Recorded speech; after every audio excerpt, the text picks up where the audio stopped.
All right, so I hope that records audio.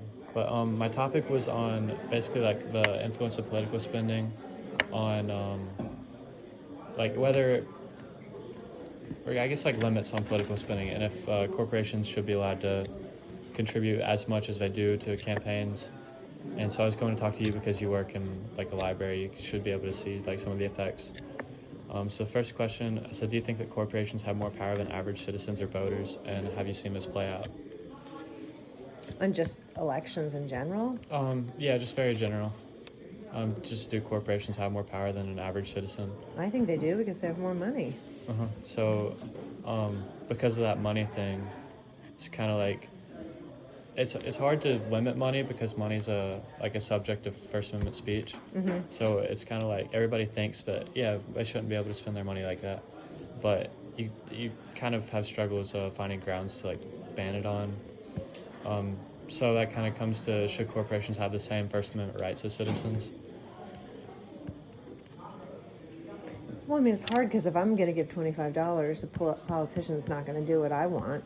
Yeah. But if the NRA gives millions of dollars to a campaign, that certainly grabs the ear of the politician. Yeah, definitely. And so I think there probably should be differing rules for individuals and corporations in political spending. So do you think like the NRA or corporations should be able to directly communicate with politicians?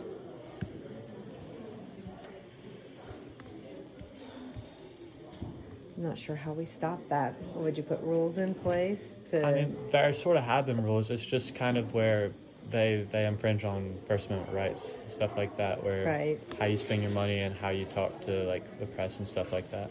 But then they have lobbyists also that they can go in and like, make changes, and I can't afford to pay a lobbyist to... Even a group of people would have a difficult time having that much influence over politics. So, yeah, it seems like there should be some rules put in place. And I know there are rules in place, but they're obviously not that successful. Yeah. So have you seen the effects of, like, American politics in the library? Well, I've read several articles. What's happening is because of the book banning, we're reliant, our library and public libraries are reliant on taxes and political spending.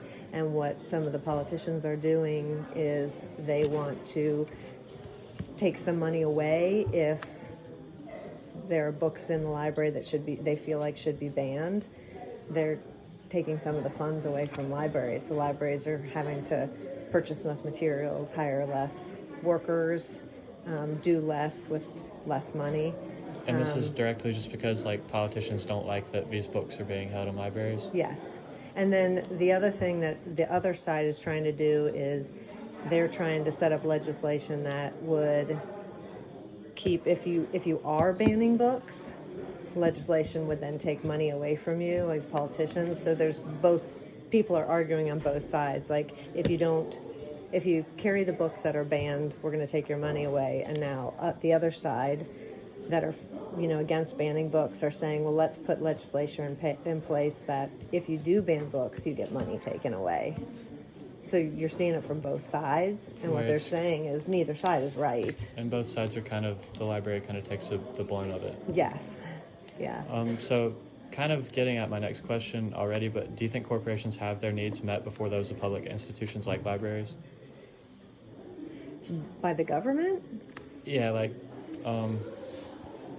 do you think politicians tend to the needs of corporations first over like libraries and public institutions? Yeah, because that's where the money is.